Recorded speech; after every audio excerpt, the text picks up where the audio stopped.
A lo largo de la historia, la Iglesia ha sido no solo un faro espiritual, sino también un actor clave en numerosos eventos y misterios que han dejado una marca indeleble en nuestra cultura. Así que en este video nos vamos a adentrar en el intrigante mundo de los hechos que han involucrado a la Iglesia en sus diversas manifestaciones a lo largo de los siglos. Vamos a ver una compilación de crímenes por parte de la Iglesia.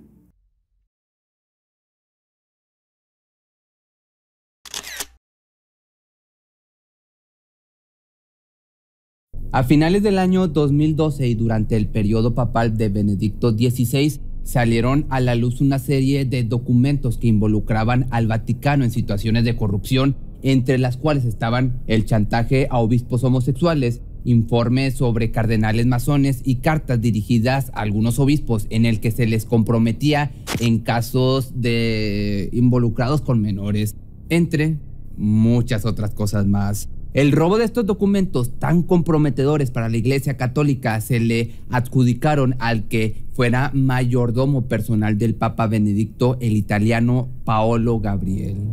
Este era el encargado de servirle la comida e incluso se encargaba de primero probarla para cerciorarse de que no estuviera en mal estado o que en peores circunstancias contuviera algún tipo de veneno. También se encargaba de despertarlo por las mañanas, lo ayudaba a vestirse y a organizar sus cosas en caso de viaje, así como acompañarlo a donde quiera que fuera. Era como quien dice su sombra. Por sus servicios, Paolo cobraba una cantidad de 1.800 euros al mes y vivía en una elegante casa que era pagada por el Vaticano.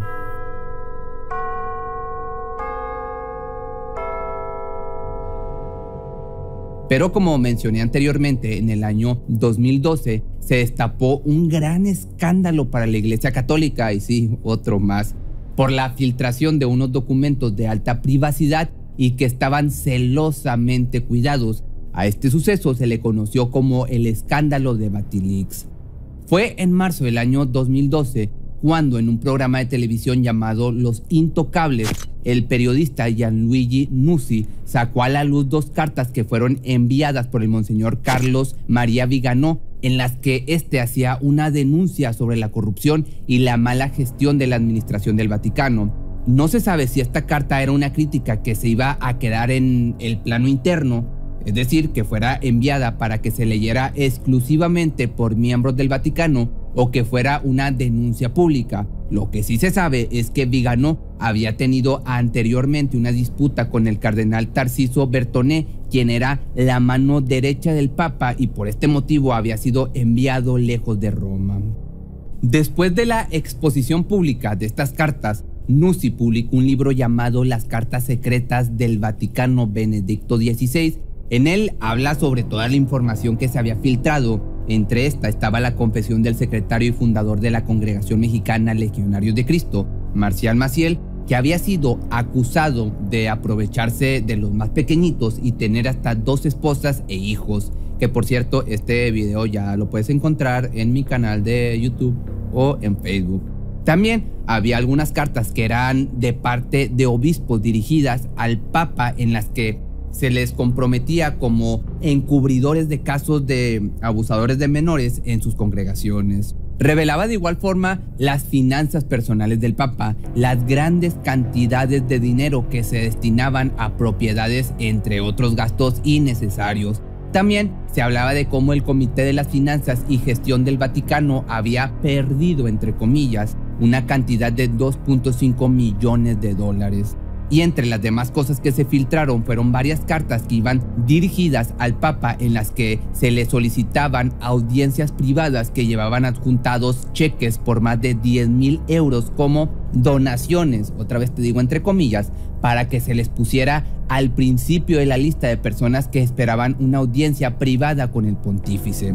Pero de entre las cosas que más impactaba estaba un informe que narraba con lujo de detalle la existencia de un grupo de miembros del Vaticano que eran homosexuales, los cuales podían ir a un recinto que estaba en una villa a las afueras de Roma, en donde podían tener todo tipo de esparcimiento al gusto de los asistentes, lo cual da mucho que pensar, ya que principalmente la Iglesia Católica por muchos años ha rechazado la idea de homosexualidad, pero esta situación está doblemente mal, porque según la iglesia los sacerdotes y demás grados religiosos son célibes, es decir, que no pueden tener ningún tipo de relación carnal, para no decir la palabra, ni amorosa. Lo que más quería el Vaticano era saber quién había sido la persona que había filtrado toda esta información. Lo único de lo que podían estar seguros era que se trataba de alguien que estuviera dentro del círculo más íntimo del Papa Benedicto, ya que había documentos que estaban guardados en la habitación del Papa y ese es un lugar al que muy pocos tenían acceso. Esta persona se había apoderado de los documentos, los había leído cuidadosamente para seleccionar cuáles le servían para su objetivo, los fotocopió y los regresó a su sitio para que nadie se diera cuenta de su hazaña hasta que la bomba explotara y después los había entregado a la prensa. Por lo tanto, el monseñor Ganswein realizó una junta a los servidores más íntimos del Papa para preguntarles sobre la situación y todos negaron estar involucrados en el escándalo, entre ellos Paolo. Sin embargo, todos sospechaban de una persona en particular y esta pues era el mayordomo, por lo que el monseñor le dijo que lo tenían que suspender por precaución, a lo que Paolo reaccionó indignado, diciendo que seguramente solo querían usarlo como chivo expiatorio. Pero a pesar de todas las sospechas, Gianluigi Nuzzi siempre negó que Paolo haya sido el infiltrado.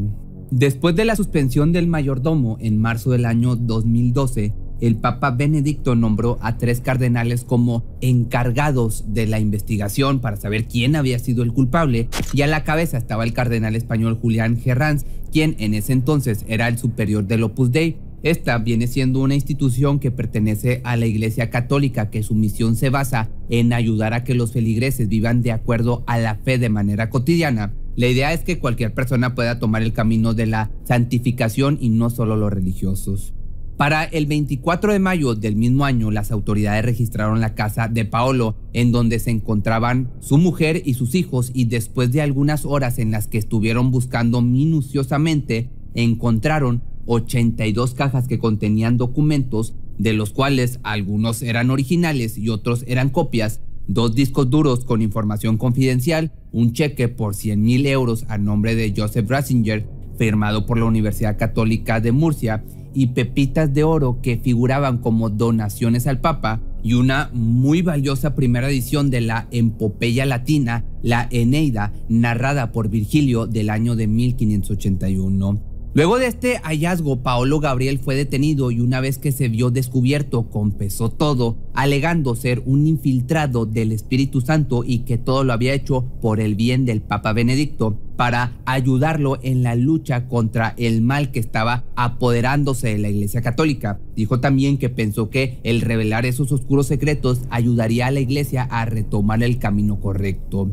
Paolo declaró durante su juicio que al tener muchas oportunidades para platicar con el Papa, se había dado cuenta de que mucha de la información que pasaba por el Vaticano se le ocultaba. Dijo que estaba convencido de que Benedicto era manipulado por sus asesores y los más allegados a él, y que se aprovechaban de su poder para que éste tomara decisiones que no eran lo correcto.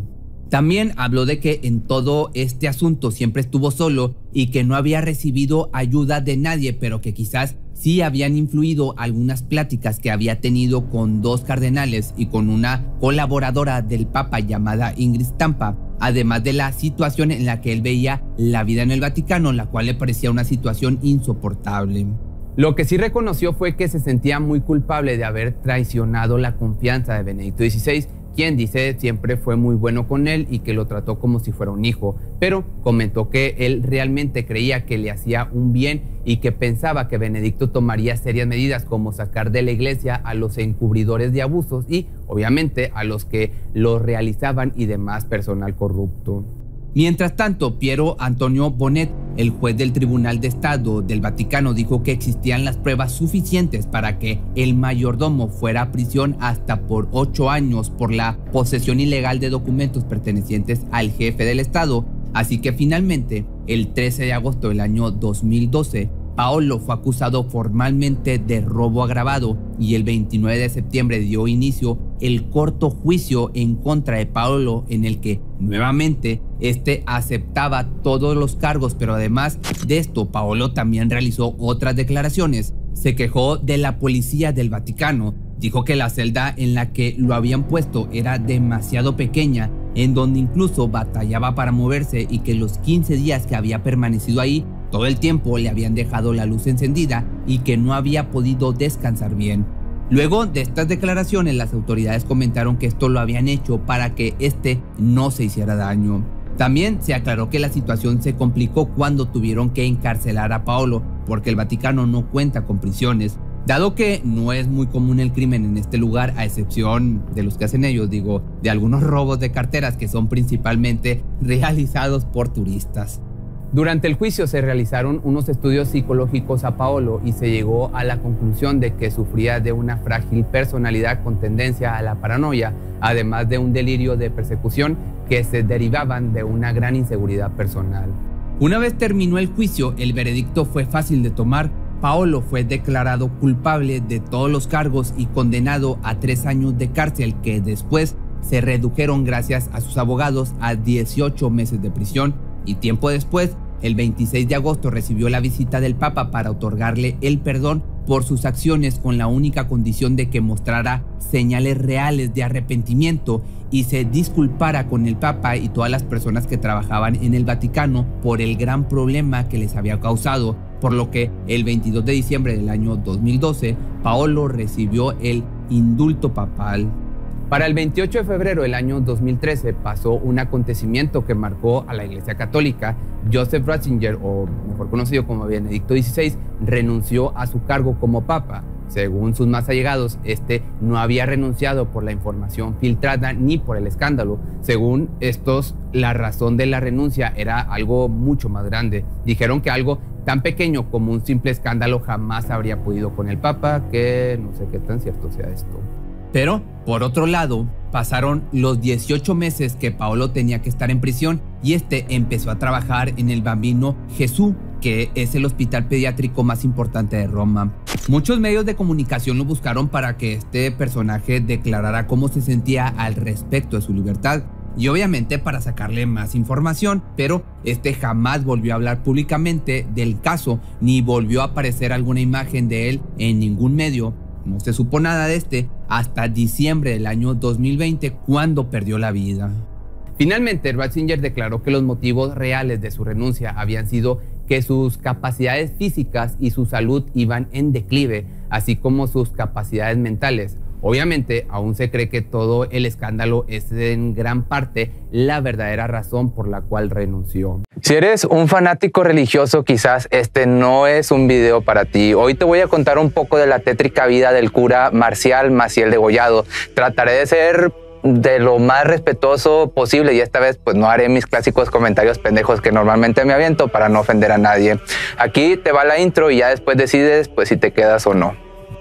Presentado como el apóstol de la juventud por parte de Juan Pablo II, su protector, y bendecido por Pío XII, Marcial Maciel Degollado fue líder y fundador de la congregación Legionarios de Cristo, fundado en enero de 1941. En un inicio se creía que sería santo hasta que la propia Iglesia Católica no le quedó de otra que aceptar que era el mayor depredador de su historia reciente. Este es el caso de Marcial Maciel Degollado.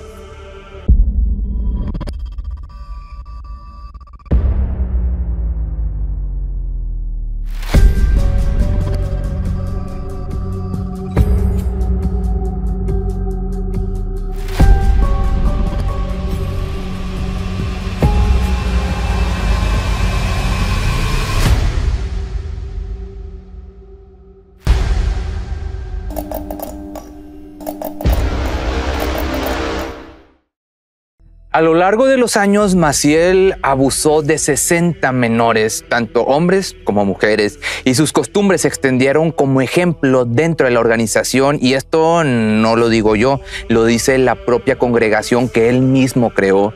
Los Legionarios de Cristo en octubre del 2019 reconocieron que además de estos aberrantes sucesos, entre el 41 y hasta ese año, o sea el 2019, hubo un total de 175 chicos de entre 11 12 y 16 años, víctimas de 33 sacerdotes de la congregación, y no es todo. Otros 90 alumnos de las escuelas y seminarios dependientes de esta misma congregación fueron víctimas de 54 seminaristas, de los cuales 46 nunca llegaron a ordenarse sacerdotes, digamos que por suerte. Aunque esta bomba explotó de un día para otro, las denuncias no fueron así. El Vaticano sabía lo que Maciel y sus compañeros hacían desde un inicio, pero decidieron callarlo hasta que se hizo insostenible y la bomba les explotó en las manos. Esto durante el papado de Benedicto XVI. Hay quien dice que esto no solo fue como un desesperado intento de los legionarios de Cristo y del propio Vaticano para salvar la congregación, y con esto me refiero al informe que estos grupos hicieron juntos aceptando lo sucedido, sino también por ocultar 295 millones de dólares en paraísos fiscales que fueron descubiertos al conocerse los Pandora Papers, pero de esto te cuento un poquito más adelante. Durante décadas, Maciel y su organización eran vistos como modelo a seguir desde los más altos niveles del Vaticano, pero estas revelaciones, y me refiero a los abusos, trajo al conocimiento público la compleja trama de complicidades que los puso a salvo durante décadas. Antes te cuento un poco de Maciel. Marcial Maciel Degollado nació en Cotija, México. Esto está en Michoacán, un 10 de marzo de 1920. Desde el inicio su vida pintaba con rumbo a la iglesia. Su familia estaba muy metida en esta. Sus tíos abuelos, Rafael Guizar y Valencia, hoy santificado, obispo de Veracruz, y Antonio Guizar y Valencia, obispo de Chihuahua, a los que se sumaban sus tíos segundos, Luis Guizar Barragán, obispo de Campeche y de Saltillo, y Jesús Degollado Guizar, que ostentaba el cargo de general cristero. A la edad de 15 años, Maciel, esto en el año de 1936, se mudó a la Ciudad de México para dar inicio a su educación sacerdotal en un seminario que era dirigido por su tío abuelo Rafael Guizar y Valencia. Mientras se encontraba en este lugar, se fundaron los Legionarios de Cristo en el año del 41, un 3 de enero. En un principio esta congregación llevaba por nombre los Misioneros del Sagrado Corazón y la Virgen de los Dolores, para luego convertirse en Legionarios de Cristo. Ya en el año del 44, un 26 de noviembre, obtuvo el orden sacerdotal en la Basílica de Nuestra Señora de Guadalupe, México, para luego trasladarse 2 años después a España, junto con un grupo de jóvenes mexicanos para cursar estudios humanísticos en la Universidad Pontífica de Comillas. De ahí fue expulsado por motivos nunca revelados, pero no sé, quizás pues podremos imaginar el por qué, pero bueno, esto no me consta. Sin embargo, esto no fue de mucha importancia. Su familia, como te decía anteriormente, pesaba en la iglesia, y a Maciel se le abrieron las puertas del Vaticano, siendo recibido en 1946 por el Papa Pío XII, que ya estaba enterado del proyecto de los Legionarios de Cristo, incluyendo la creación de escuelas y seminarios. Maciel recibió la bendición junto a su congregación. Gracias a esto, creó en el año de 1950 el Centro de Estudios Superiores de la Legión de Cristo en Roma. A la par en México, los legionarios crecían a pasos agigantados. Ya sabes que para todo se ocupa dinero, y aquí es donde te preguntas, pues, o nos preguntamos, ¿de dónde obtenía recursos? Pues bueno, Maciel los obtenía de sus relaciones con la alta sociedad mexicana, pero no creas que usaba todo este dinero para esta congregación, sino que, según una investigación publicada por el periodista Jason Berry en el National Catholic Reporter, usaba una parte de este dinero para conseguir una red de protección en las más altas esferas de la Santa Sede mediante digamos, donaciones oscuras. Nuevamente, gracias a sus relaciones y al poder que ya había logrado en el año del 65, de 1965, logró que el Papa Pablo VI le otorgara a los Legionarios de Cristo el decreto de alabanza, pues en otras palabras, esto significa que podía expandirse por donde quisiera. Evidentemente, para ese momento el Vaticano, y esto no lo digo yo, lo demostraría la investigación del 2019, ya sabía de varias denuncias de abusos perpetrados por este sujeto y otros integrantes de la congregación. Por otro lado, hablando de los manejos ilegales del dinero, pues las denuncias, digamos que no eran necesarias. Como ya te había dicho, parte de los fondos recaudados por los legionarios iba a parar a Roma. Ahora, Pasémonos con esto a la relación de Maciel con el Papa Juan Pablo II, un personaje bastante querido en este país, en México, y que lamentablemente fue pieza clave. La llegada del polaco Karol Wojtyła, o sea, el Papa Juan Pablo II, a liderar la iglesia, fue un nuevo avance para Maciel y sus legionarios de Cristo. El nuevo Papa lo puso bajo, se puede decir, su protección. Lo tuvo muy cerca en los viajes que hizo a México en 1979, en el 90 y en el 93, y le encargó misiones en Europa y América Latina. Aparte, lo nombró consultor permanente de la Congregación para el Clero en el 94 y miembro de la Asamblea Especial para América del Sínodo de los Obispos en 1997. Para que te des una idea del apoyo que tenía cuando Maciel cumplió sus 50 años siendo sacerdote, esto en el año del 94, el Papa le envió una carta de felicitación por su labor pastoral, y 3 años antes, en el 91, cuando la congregación también cumplió 50 años, el propio pontífice ordenó 60 nuevos sacerdotes de la congregación de la Basílica de San Pedro. Juan Pablo describía a Maciel como un guía eficaz para la juventud, a pesar de que las denuncias de abusos ya se sabían por docenas. El Vaticano recibió 240 documentos que evidenciaban que la situación se conocía desde mucho antes.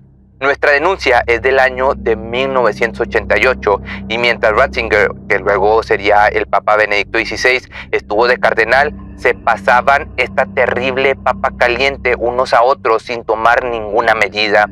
Creo que la legión tal como la entendíamos debería ser eliminada. Estas fueron las palabras de Félix Alarcón, que fue víctima de Maciel mientras era seminarista y miembro de los Legionarios de Cristo. Por otro lado, el periódico El País publicó en el año 2006 que el fundador de los Legionarios de Cristo había sido investigado entre octubre de 1956 y febrero del 59, ordenado esto por el cardenal Alfredo Ottaviani. Maciel was also a particular favorite of Pope John Paul II, who exalted him as a holy man and visionary. He was held in great favor by John Paul II for a number of reasons. The money certainly was one of them. Second, he was bowing and scraping and worshiping the Pope, and the Pope apparently liked it.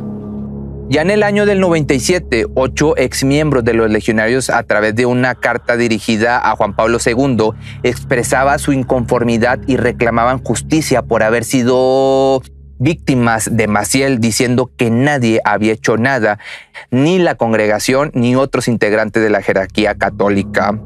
Entré muy joven y era muy ingenua. Para abusarnos nos explicaba el privilegio que era para nosotros estar con él y servirlos incluso con el sexo. Les mentía a los niños y les decía que la Santa Sede le había dado permiso para aprovecharse de miembros de la orden. Estas son las palabras que pueden encontrarse en el libro de Ave Negra, escrito por Elena Sada, donde cuenta cómo después de 20 años pudo salir de la rama femenina de los Legionarios de Cristo. También en el año del 99, Alejandro Espinosa, víctima también de Maciel, dijo: no se procesa a un amigo del Papa, decían cuando los denunciábamos. En el Vaticano esperaban a que Dios le sacara del atolladero con la muerte de Juan Pablo II o la de Maciel, que aquí ya viene mi parte. De cierta manera sí fue así. Con el fallecimiento de Juan Pablo II, ya las denuncias de los afectados eran imposibles de tapar, a las que también se unieron mujeres con las que el sacerdote Maciel había tenido hijos. En el año del 2004, Maciel tuvo que dejar ya la congregación por fin que había fundado, y 2 años después, ya con Ratzinger como papa, se le ordenó retirarse del sacerdocio público para hacer una vida de oración y penitencia. Finalmente, Marcial Maciel Degollado murió de manera natural el 30 de enero del 2008, pero a su paso dejó las mismas prácticas abusivas en los Legionarios de Cristo. Los abusos lamentablemente no murieron con él. En el 2019, el informe realizado por los mismos Legionarios de Cristo en busca de terminar con esta ola de abusos dio detalles cometidos por sus sacerdotes y seminaristas. Aparte de Maciel y sus 60 víctimas, otros 11 sacerdotes se aprovecharon de entre 2 y 5 víctimas. 5 cometieron abusos a entre 6 y 10 peques, que aparte un solo cura abusó de 13 peques. 9 se aprovecharon en distintas ocasiones de una única víctima. 4 cometieron la misma acción en una sola ocasión y 2 hicieron esta misma acción de forma online, en línea. En colegios de la Legión de Cristo, 33 peques y no tan peques fueron víctimas de 7 sacerdotes que, asegura el informe, debieron dejar la vida sacerdotal pública. Otras 3 víctimas vivieron el mismo destino, pero en parroquias de la congregación por 3 curas, mientras que en el grupo pastoral juvenil solo hubo una sola víctima. De todos los perpetradores, hasta hoy, lamentablemente, uno solo fue condenado, y lo que dice el informe es que los demás no han sido procesados por diversos motivos, como la situación legal en los diversos países o los plazos de prescripción. Ya en tiempos más recientes, los legionarios fueron puestos nuevamente en la mira. Los Pandora Papers que te comentaba en un principio declararon que esta congregación hacía maniobras financieras para ocultar fondos. Se dice que tienen fondos de inversión llamados Alpha Omega Trust y Salus Trust, radicados en Nueva Zelanda por $295 millones. A pesar de su turbia historia, esto no ha sido impedimento para que la congregación crezca por el mundo. Hoy tiene 21.300 miembros seglares, 526 consagradas, 63 laicos consagrados, 1.537 legionarios de Cristo, 11.584 miembros adolescentes en una organización llamada el SYD, que hacen una alianza con Cristo entre sí para construir un mundo nuevo según el Evangelio. En su obra educativa, 154 colegios, 5 academias internacionales, 14 universidades civiles y 4 eclesiásticos, se forman 176,000 alumnos. Que por otra parte, en su portal web se puede leer: nuestro lema, venga tu reino, expresa el anhelo de que Cristo reine en el corazón de los hombres, de las familias y de la sociedad. Para ello, colaboramos con otros miembros de la iglesia y con personas de buena voluntad para que este reino sea una realidad. En definitiva, queremos hacer todo por el reino de Cristo a la gloria de Dios. Que en este punto simplemente me reservo mis comentarios. Únicamente pues quiero agregar que gente mala hay en todas partes, y obviamente la religión o la iglesia no es su excepción. Pero bueno, ya depende de cada quien, si cree en Dios, si cree en un ser superior, si cree en la iglesia, si cree en la religión, si cree en lo que sea. Al final, todos en algún punto de nuestra vida ocupamos de la fe en algo. Se dice que sin importar la religión que profeses, tu guía espiritual debe inspirarte confianza, amor por el prójimo, respeto y seguridad, que con su sabiduría te conducirá al camino de la virtud. Si bien esto no aplica para algunos de ellos, que sumergidos en el deseo carnal y pensamientos retorcidos suelen solo aparentar. Hoy te contaré la historia de Irene Garza, una mujer inspiradora que a manos de un sacerdote pecador terminó sus días en el cauce de un canal. El 15 de noviembre de 1934 nació Irene Garza, hermana de Josie e hija de Nicolás y Josefina. Esta familia de inmigrantes mexicanos vivía el sueño americano y se habían establecido en el condado de Hidalgo, Texas. Para ganarse la vida, los padres pusieron un negocio de lavandería. No me refiero a lavado de dinero, sino en sí una lavandería. Ellos trabajaban muy duro para sacar adelante a sus 2 pequeños. Al paso del tiempo, este negocio no solo daría el sustento familiar, sino también la estabilidad económica que tanto buscaban.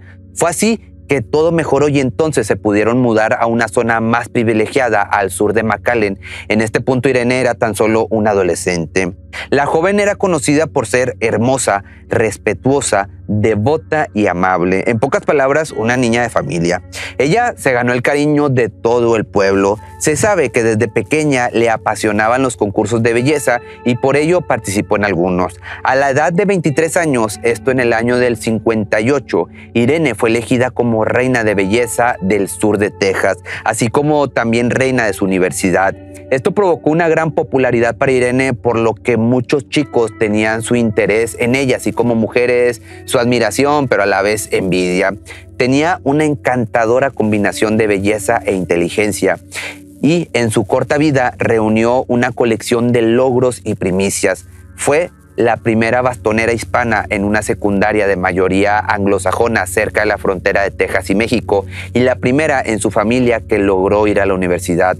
Esto que te acabo de decir lo destacó el diario The New York Times.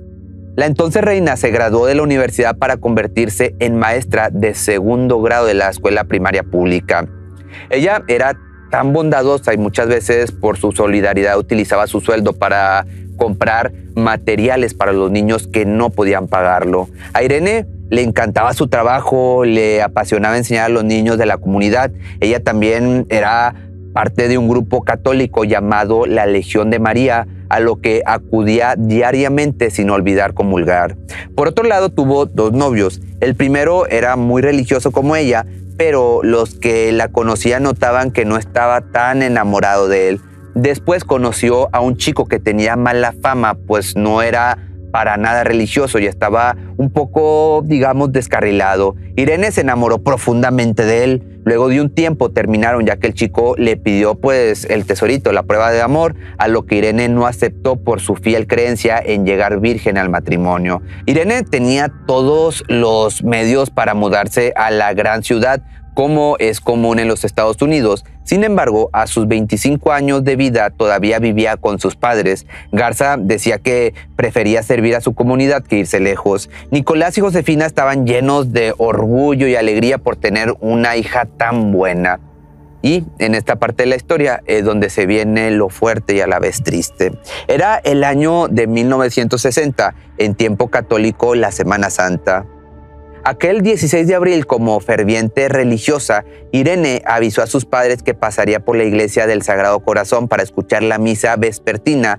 Además, dedicaría un tiempo para confesarse. Aquella tarde lluviosa, la joven salió de casa vestida de una falda a los tobillos color marrón con flores celestes y hojas verdes, una blusa de tablones, su cartera negra de piel y zapatos blancos con tacón y capellada calada. Al pasar las horas se llegó la noche, Irene no llegaba a su casa. Josefina suponía que la joven se había quedado a la vigilia pascual y tranquilizó a Nicolás, al padre. La noche rápidamente se convirtió en madrugada y ya eran las 3 de la mañana y los señores Garza notaron que su hija no estaba en casa. Esto los tomó por sorpresa, pues la joven no solía estar a esas horas en la calle.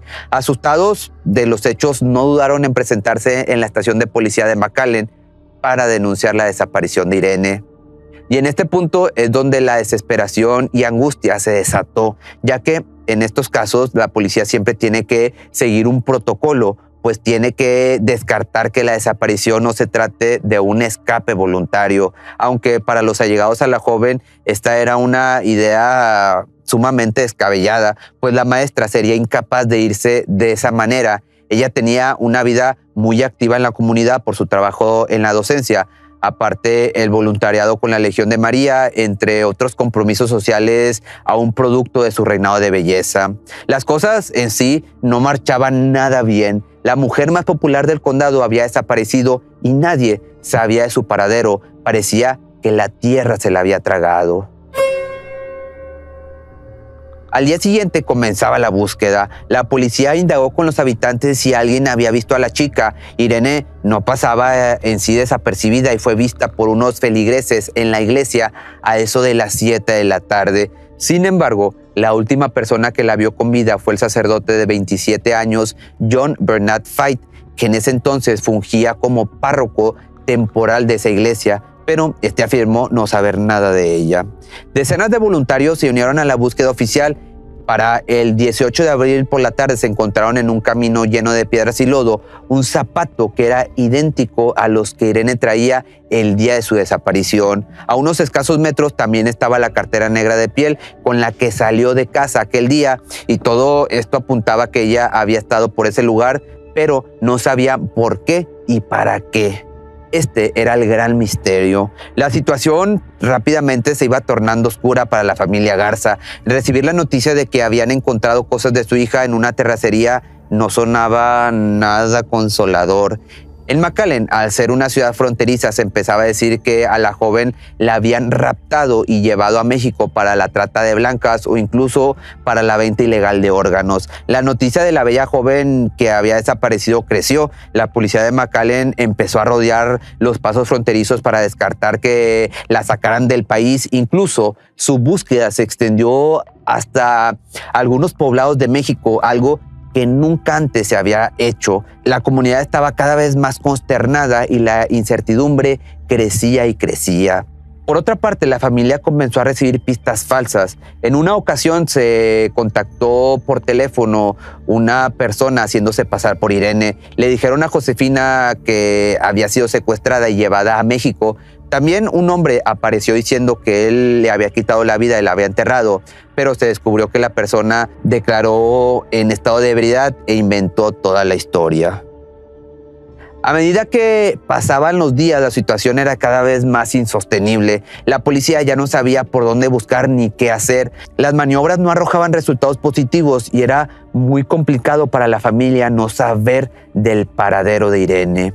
Ya el 21 de abril de aquel año, un joven llamado Arnold paseaba por la orilla de un canal no muy alejado del pueblo, cuando de pronto notó que algo se veía a lo lejos. Consternado, comentó a la policía: "Primero pensé que era un saco flotando, luego me di cuenta de que era el cadáver de una chica". El hombre había encontrado el cuerpo de Irene aquel jueves soleado. Llevaba ese atuendo floral. No, con esto no había ninguna duda, tenía que ser Irene. Su madre entró en shock al enterarse de lo descubierto. Las investigaciones forenses solo, lamentablemente, confirmaron lo inevitable y arrojaron dramáticas noticias. La joven más bella del condado había sido asesinada. Los detectives notaron inmediatamente que su blusa estaba desabrochada y que debajo de su falda faltaba la ropa interior, pero esto ahorita te lo explico. La vida de la hermosa chica de 25 años fue arrancada cruelmente por alguien. Ahora, la pregunta que se hacía la policía era: ¿quién fue capaz de acabar con la vida de Irene Garza? En el lugar donde se encontró el cuerpo se hallaron también 2 candelabros y una soga, objetos que fueron evaluados como arma, ya que la autopsia determinó que había muerto por asfixia y por fuertes golpes en la cabeza provocados por estos candelabros. Desgraciadamente, también, pues como te decía, fue abusada sexualmente en varias ocasiones antes y después de morir. Los peritos a cargo del caso dijeron que la manera en la que había fallecido fue bastante dolorosa y a la vez cruel. Sin embargo, una de las circunstancias que entorpeció la búsqueda del culpable fue el agua en donde la encontraron. Esta pues desapareció cualquier tipo de evidencia que pudiera haber, que pudiera dar algún indicio sobre quién era el responsable de la atroz escena. La policía de igual forma no quitaba el dedo del renglón, seguía en la búsqueda de alguna nueva pista y la encontraron. En el lecho del canal donde habían localizado a Irene estaba un aparato verde. Se trataba de un visor de diapositivas, pero aquí la pregunta era ¿qué conexión tendría con la escena del crimen? Los investigadores solicitaron información a los habitantes y estos lo comunicaron a la prensa. Y cuando menos imaginaron, recibieron una carta manuscrita donde reclamaban ser el propietario de este objeto, y el que firmaba esta carta era nada más y nada menos que el propio sacerdote John Fight. Lo anterior era pues tan desconcertante para todos por ser el sacerdote, una persona que en teoría debía ayudar al prójimo y dar el ejemplo. El sacerdote evidentemente estaba bajo la lupa y fue interrogado en varias ocasiones. Lo más sospechoso de todo era que él daba versiones diferentes cada que lo cuestionaban. Decía no haberla confesado, luego que sí, luego que no, y así se la llevaba. O'Brien, otro sacerdote que apoyaba esa misma iglesia, declaró haber observado en Faith varias heridas y rasgaduras en su cuerpo tras la desaparición de la joven, a lo que John afirmó ser causadas por trepar la reja de su departamento, ya que por aquellos días había olvidado las llaves para entrar a su hogar. Las razones discrepaban porque cómo era posible que esas heridas estaban expuestas del lado externo de su brazo cuando deberían estar por el lado interno. Esto dejaba mucho que pensar, pero no se podía comprobar nada. El párroco, pues, fue liberado. Para su última declaración, el clérigo confirmó haberla confesado desde la rectoría, pero después de eso dijo ya no saber nada más de ella. Pese a tantos cambios en las declaraciones de este sujeto, no se pudo proceder a nada, pues en ese entonces la iglesia tenía un peso muy importante, tanto social como político. Ver a uno de los suyos metido en este caso no era una publicidad conveniente, a lo que resultó la duda. ¿Habría acaso un pacto de silencio? Pasaron 2 semanas sin avanzar en este caso cuando la policía recibió una denuncia. Resulta ser que una chica de 20 años, estudiante, denunció haber sido atacada por un sacerdote muy parecido a Faith. María América Guerra dijo haber sido sorprendida por la espalda en una iglesia cercana a McAllen. A esta chica le taparon la boca con un pañuelo y la arrojaron al piso. Pero tal fue la habilidad de la chica que logró plantarle una gran mordida a su atacante, tanto que el agresor sangraba y ella aprovechó este movimiento para salir huyendo. Todo esto sucedió unos 20 días antes del asesinato de Irene. Los oficiales mostraron a la joven algunas fotos de hombres y entre ellas estaba la de Faith, y María no dudó en señalarlo. De nueva cuenta, el sacerdote fue llamado a declarar y negó las acusaciones. En agosto, Faith fue arrestado bajo el cargo de intento de violación y en 1961 fue llevado a juicio. Para su suerte, el fiscal dijo tener muy pocas pruebas para condenarlo. El hombre finalmente se declaró culpable tras hacer un arreglo con la fiscalía para no ser sometido a juicio por segunda ocasión. Ya en el año del 62 fue acusado culpable por un delito menor, asalto agravado, multado por solamente $500 y puesto en libertad. Los sacerdotes, te vuelvo a repetir, eran intocables por la justicia en aquellos ayeres. Luego de pasar por los juicios, Faith fue transferido a un monasterio en Missouri para después pasar a un convento en Nuevo México. El sacerdote colgó los hábitos en el año de 1970 y se estableció en Phoenix, Arizona, formando una familia. Así, el caso Irene parecía no encontrar la justicia y con el paso del tiempo los padres de la chica terminaron falleciendo y la esperanza de ver al responsable tras las rejas era cada vez más difícil. Sin remedio, el caso pues terminó enfriándose. Pero, como dicen por ahí, la esperanza es lo último que muere e Irene Garza no sería el nombre que llevaría una carpeta olvidada en el cajón de casos sin resolver. Siendo así, 40 años después, ya en el año del 2002, el jefe de policía de McAllen, Víctor Rodríguez, abriría nuevamente el caso, asignando ahora a Rudy Jaramillo la nueva investigación. Más adelante, la policía encontraría una importante pieza para avanzar en la investigación, pues el monje Dowd Tasheni de Oklahoma les escribió para revelarles detalles de un crimen, la historia de un joven cura que le encomendaron aconsejar en la Pascua de 1960. Dowd reveló que al no poder ya con la culpa de cargar con ese silencio por la confesión de Faith, después de tantos años debía decir todo lo que este sacerdote le había dicho. Y estas fueron las palabras de Faith hacia el monje.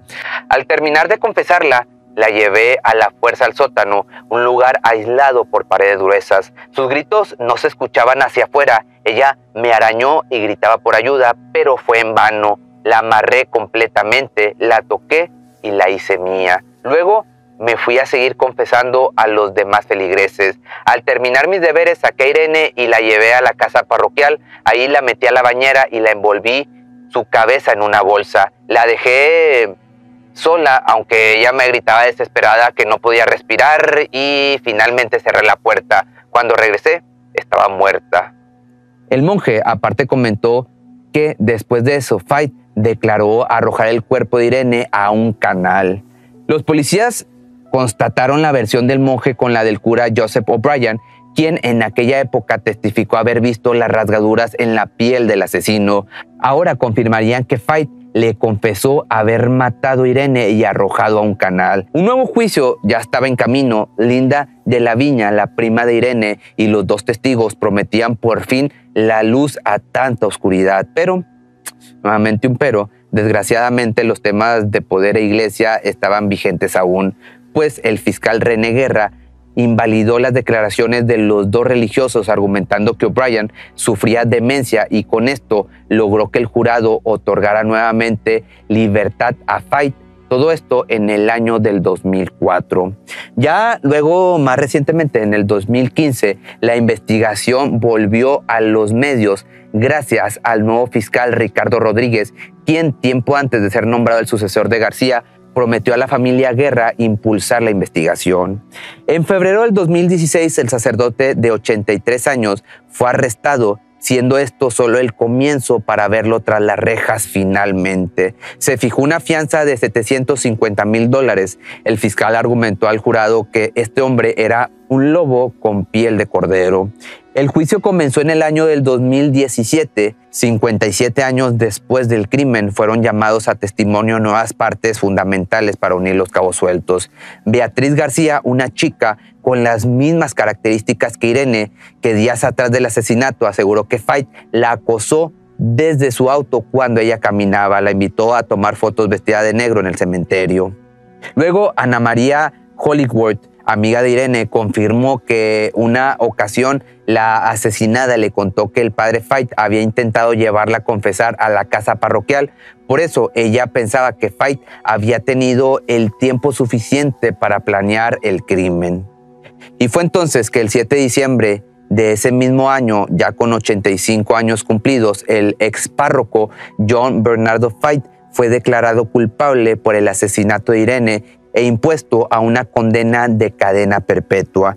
Este sujeto, que se había salido con la suya por tanto tiempo, luego de 2 años preso, apelaba su condena, pero Fait murió en febrero del 2020 a los 87 años tras sufrir un infarto. Sin duda, este personaje de la vida real supo aprovechar muy bien las piezas de su rompecabezas, pues todo el tiempo fue encubierto por la iglesia y las figuras políticas de su comunidad, aunque al final, pues ¿quién va a defenderlo de la justicia divina o, dicho de otra manera, del karma?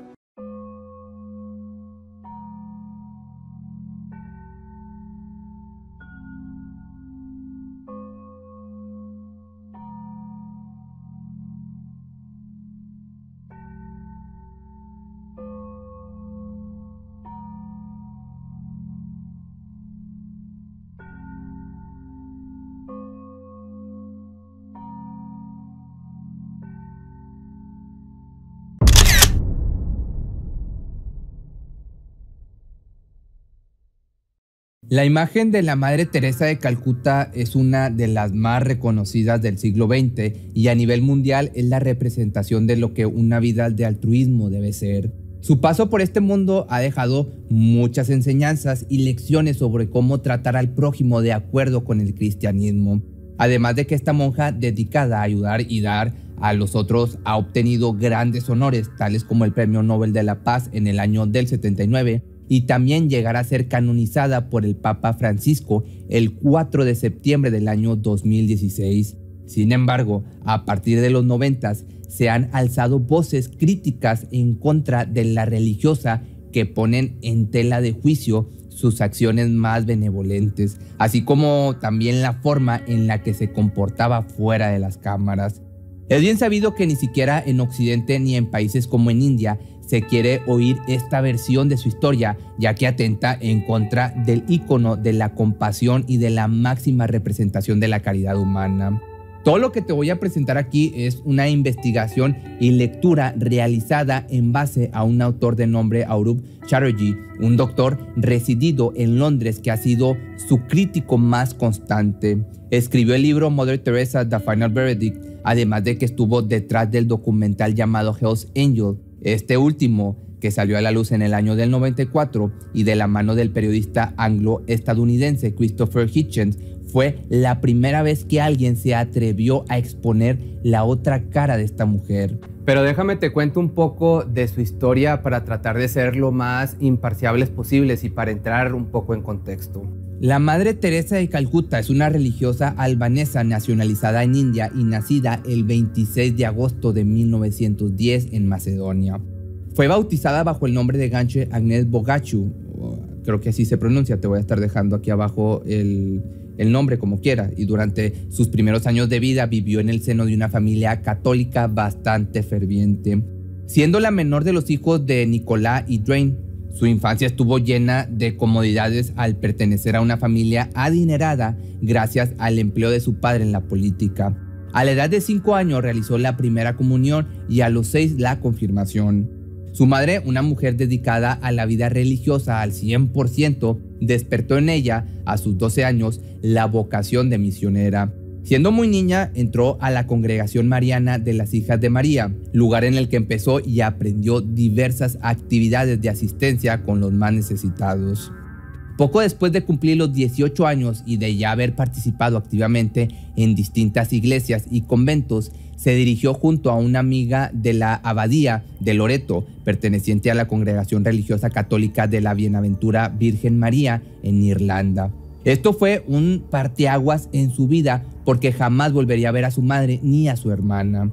Después de llevar a cabo sus votos de pobreza, castidad y obediencia como monja, el 24 de mayo del año del 31, se le dio el permiso de trasladarse al colegio de Santa María en Entaldi, al este de Calcuta. Fue por este tiempo que Agnes tomó la decisión de ser llamada por el nombre que pasaría a la historia, es decir, el que conocemos, Teresa de Calcuta. En 1937, y luego de hacer sus votos solemnes, al mismo tiempo en el que enseñaba en el colegio del convento de Loreto, durante casi 20 años estuvo trabajando como profesora de historia y geografía hasta que en 1944, gracias al apoyo de la comunidad, se convirtió en directora del recinto. Ahora bien, si bien disfrutaba de la compañía y de la labor de docente que desempeñaba en el lugar, cada vez se impresionaba y se perturbaba más de la extrema pobreza que imperaba en Calcuta y que veía día tras día. Episodios como la hambruna del año del 43 en Bengala no solo ocasionó gran miseria y muerte en la ciudad, sino que trajo consigo algunos cambios políticos que servirían a la Madre Teresa para encontrar su vocación de vida.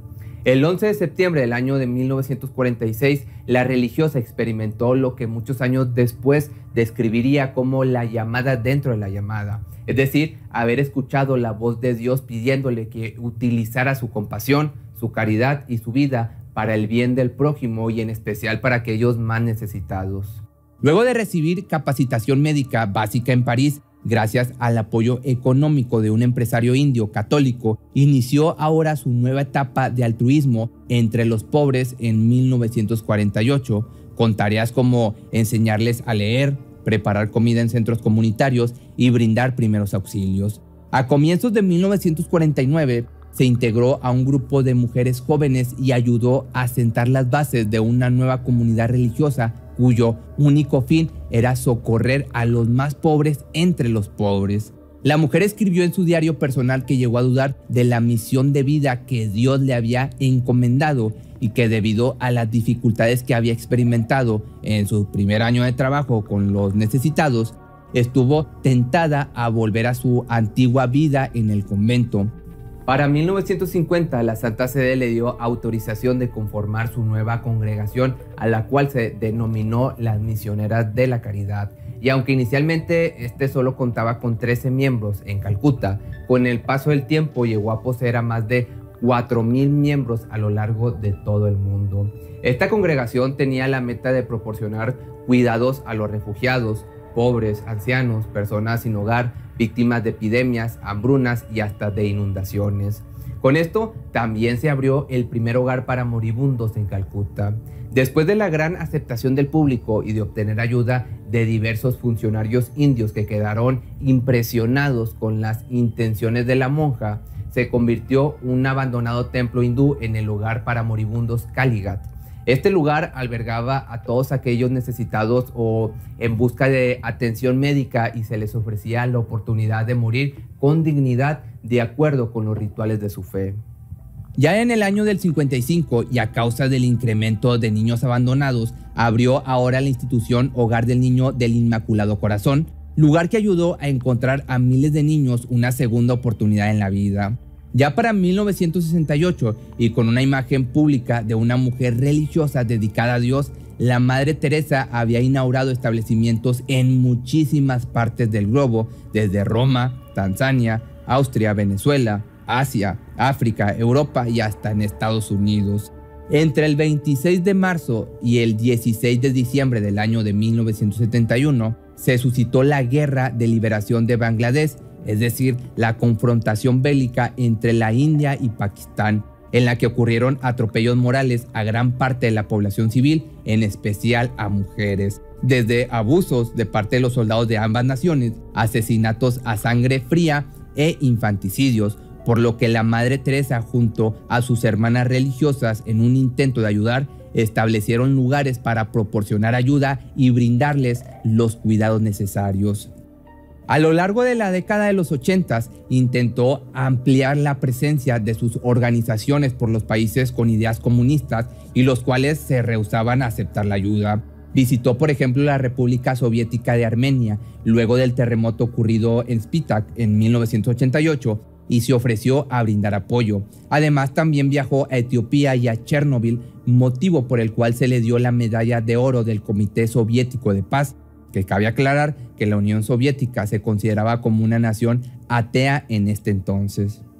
Con tanta presencia y la admiración mediática de todos, en 1996, Teresa ya regentaba un aproximado de 517 misiones en más de 100 países, y con el paso de los años parecía que su leyenda solo estaba destinada a crecer y crecer cada vez más. Los ayudantes de la monja pasaron de ser 13 a miles, colaborando en más de 540 centros de todo el mundo, pero el tiempo no perdona a nadie y nos acaba alcanzando a todos y cada uno de nosotros.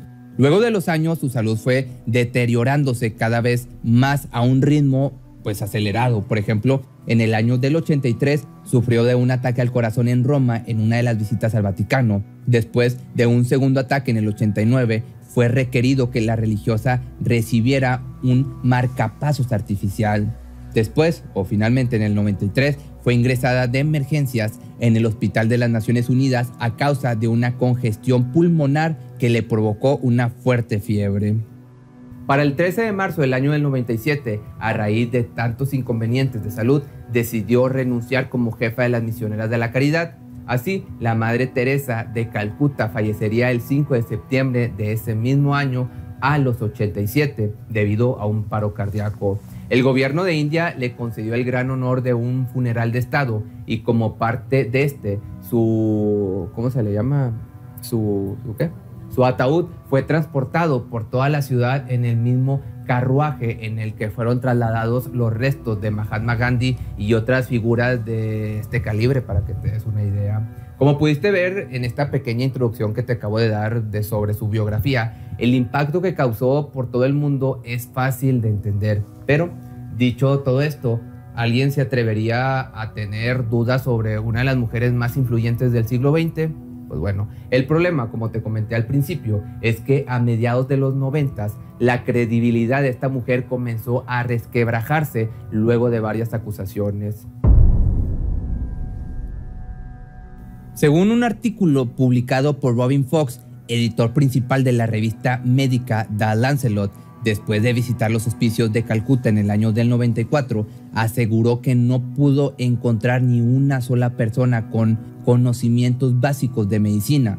Esto claramente ocasionaba que los pacientes fueran diagnosticados y tratados de forma incorrecta, además de que eran hacinados en estancias poco calificadas y poco salubres. Y por si esto no fuera poco, Fox también escribió que era común ver a los enfermos terminales mezclados con los pacientes con enfermedades contagiosas y con los pacientes cuyos diagnósticos no iban más allá de una simple gripa.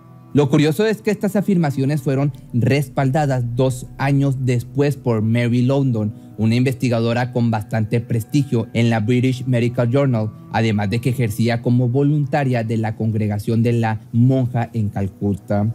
Ella no solo confirmó lo que Fox mencionó, sino que describió una serie de prácticas aberrantes por parte de la congregación y por parte de los supuestos médicos. Cosas como la reutilización de agujas hipodérmicas en diversos pacientes, la negación de analgésicos y las horribles condiciones de salubridad de los hospicios.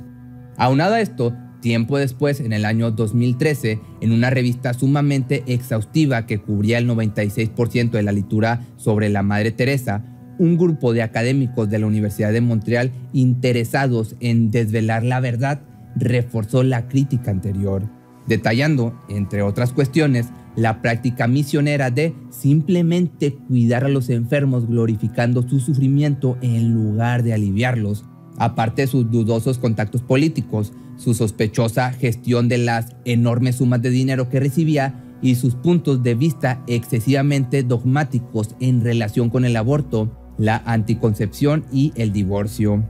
Cuando estas críticas llegaron a distintos medios de comunicación, se comenzaron a cuestionar las motivaciones del Vaticano por ignorar la masa de ataques, por lo que el estudio concluyó que la imagen sagrada de la Madre Teresa, que no resiste el análisis de los hechos, fue construida y que su beatificación fue orquestada por una campaña efectiva de relaciones con los medios, diseñada por el converso católico y periodista antiaborto de la BBC, Malcolm Muggeridge.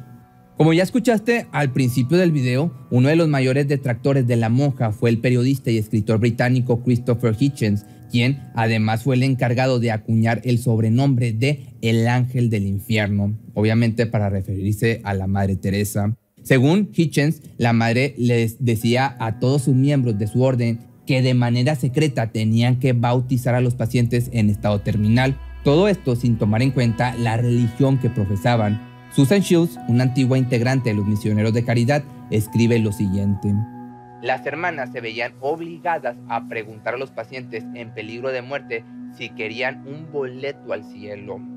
Acto seguido, si la respuesta era afirmativa, se hacía un bautismo de forma rápida, pero si esto no era así, la hermana tenía que fingir que estaba refrescando la cabeza del paciente con un paño húmedo, mientras que en realidad lo estaba bautizando, diciendo en voz baja las palabras necesarias. El secreto era importante para que no se supiera que las hermanas de la Madre Teresa estaban bautizando a hindús y musulmanes sin su consentimiento, que aunque esto puede parecer algo sin mucha importancia, lo que llama la atención es la poca tolerancia hacia las otras religiones y la mentalidad de imponer el cristianismo en los últimos momentos de una persona. Además, Hitchens calificó a la religiosa como una entusiasta de la pobreza, aun y cuando solía juntarse con figuras poco éticas y bastante cuestionables. Por ejemplo, aunque la madre aseguró que ella no hacía ni se dedicaba a la política, dio su reconocimiento a Francisco Duvalier, mejor conocido como Papa Doc, y de su hijo John Cloud, conocido como Baby Doc, uno de los peores dictadores del siglo XX y cuyo régimen sumió en tragedia a Haití. De este personaje recibió la Legión del Honor haitiana y al parecer entabló una muy buena amistad. Otro ejemplo es que entre sus acaudalados se encontraba el nombre de Charles Keating, conocido por muchos como el rey del bono basura. A finales de los años 80, este hombre estafó $3,000 millones a 23,000 inversores, en lo que es considerado como uno de los escándalos financieros más estrepitosos de Estados Unidos. Como podrás deducir, Keating había donado millones de dólares a la Madre Teresa, y también se sabe que en las ocasiones en las que la religiosa visitó Norteamérica, este se ofreció generosamente a prestarle unos jets privados. Cuando Keating fue detenido, Teresa se dio a la tarea de interceder por él, enviando una carta al juez que se hizo cargo de la investigación y en la cual mencionó lo siguiente: no sé nada de los negocios de Charles Keating, pero sé que ha sido generoso con los pobres de Dios. Las condenas de Keating fueron desestimadas en apelación, al igual que un juicio sumario. Luego de varios meses de sesiones judiciales, se declaró culpable de 4 cargos de fraude electrónico y de bancarrota y fue sentenciado a prisión. Chatterjee, otro de los analistas de las obras y vida de la Madre Teresa, menciona que la imagen de la monja como una ayudante de los pobres es una de las peores representaciones que puede tener y la acusa de tomar provecho de esto. Según su visión fundamentalista de la religión y la fe, la miseria y el sufrimiento son experiencias por las que todos deben pasar y deben aceptar como parte de la providencia divina para ganarse el cielo. Así se los hizo creer a los heridos en la catástrofe de Bhopal, en India, acontecida el 3 de diciembre del año de 1984. Lo que sucedió fue que una fuga en la fábrica de pesticidas de la Union Carbide ocasionó la lamentable muerte de más de 12,000 personas y dejó heridas a otras 600,000. Animada por razones aún desconocidas, pero con sospechas de que había intereses personales bastante cuestionables, la Madre Teresa acudió a la zona afectada con la idea de ofrecer consuelo a las víctimas. El problema fue que solo se limitó a decirles que perdonaran a los hombres responsables, que así tenía que ser para poder purificar su corazón y dejar el mal atrás. Tal fue la insistencia que al final muchos de los afectados tomaron la decisión de no tomar acciones legales en contra de la empresa. Es decir, gracias a los consejos y palabras de la religiosa, quedó casi impune una de las mayores tragedias en la historia de India. Y digo casi impune porque lo único que ocurrió fue que 8 trabajadores de la empresa fueron condenados a 2 años de prisión y al pago de unas multas ridículas de aproximadamente entre los 8,000 a los 10,000 euros. Y es precisamente en este aspecto en el que la verdadera labor de la misionera se puede decir que es oscura. Resulta imposible dar un número o poder calcular con exactitud cuánto dinero llegó a acumular la congregación a lo largo de los años, y gracias a las distintas asociaciones y poderosos políticos que de manera desinteresada donaban lo que se sospecha son cantidades millonarias. Cuando el semanario alemán Stern trató de indagar sobre los números, el gobierno indio se negó rotundamente a proporcionar los datos, alegando que se trataba de información altamente confidencial, que también por el otro lado, la Hacienda británica lo intentó y esta vez fue la Banca Vaticana, que por cierto, se trata de la institución a la que fueron transferidos los fondos de la comunidad tras el deceso de su líder, la que se opuso a revelar tal información. Según las palabras de una ex trabajadora de la orden y cuya cita puedes encontrar en el libro El Club de los Execrables, la cifra de las misioneras de caridad solo en Estados Unidos ascienden hasta los 50 millones de dólares. Es debido a este tipo de declaraciones de antiguos trabajadores que se ha podido poco a poco descubrir la otra cara de la moneda de la Madre Teresa que nadie quiere incluso llegar a escuchar. Es en las declaraciones como en la de Colette Livermore en su libro titulado Hope Endures, Living Mother Teresa, que podemos observar cómo la calificación de la religiosa como una teóloga del sufrimiento se repite. Según esta autora, la filosofía de vida de la monja era que Dios amaba a los débiles y a los pobres porque estos son la prueba de que existe el bien en el hombre. Así como esta, existen decenas de testimonios similares y en los cuales la mayoría coinciden en que el ferviente empeño de la albanesa por dotar al sufrimiento de un halo de romanticismo es en realidad una forma de aprovecharse del dolor ajeno. Otro de los ejemplos más controversiales fue cuando el periodista español José Bustamante transcribió en 1995 una conversación entre la madre y un enfermo terminal de cáncer que se encontraba agonizando en una de sus instalaciones. Está sufriendo como Cristo en la cruz, así que Jesús debe estar besándote, a lo que este enfermo le respondió: por favor, madre, dígale que pare de besarme. Se tiene el número estimado, gracias a un video que te voy a estar dejando aquí, de que en privado convirtió a más de 29,000 personas al cristianismo a lo largo de su vida. Y además, una de las críticas que más sufrió fue a causa de que en esta misma entrevista mencionó que But it's so beautiful to see the people die with so much joy. Some time back. Ya por último, otro de los polémicos sucesos en torno a su historia es que la Madre Teresa fue canonizada 19 años después de su muerte, el 5 de septiembre del año del 2016. Para esto fueron necesarios 2 milagros aprobados. uno por beatificación y otro por canonización. Uno de ellos fue la curación casi inexplicable de una mujer india de religión animista. Mónica Versa, una ama de casa de 34 años que padecía de un tumor en el abdomen, sanó de forma milagrosa en el año del 98 y según varias fuentes cercanas al caso, todo fue una mentira. Al parecer, el tumor no era por una enfermedad como el cáncer, sino por tuberculosis y que se curó gracias a que fue diagnosticada y tratada en el hospital. Todo esto y más es lo que se tiene documentado desde el fallecimiento de la monja, y aunque los críticos acérrimos de esta mujer saben que todavía son pocos los que están dispuestos a escuchar la otra cara de la moneda, creen que es solo cuestión de tiempo para que poco a poco se deje de lado la tan pulcra imagen de esta religiosa. Si este tema te sigue interesando, te recomiendo que leas los libros de los autores expuestos aquí en este video, así como el documental Hell's Angel del investigador Christopher Hitchens. Pero al final, pues, aunque yo te haga este video, ya depende de ti si creer o no creer en lo que fue esta mujer en vida.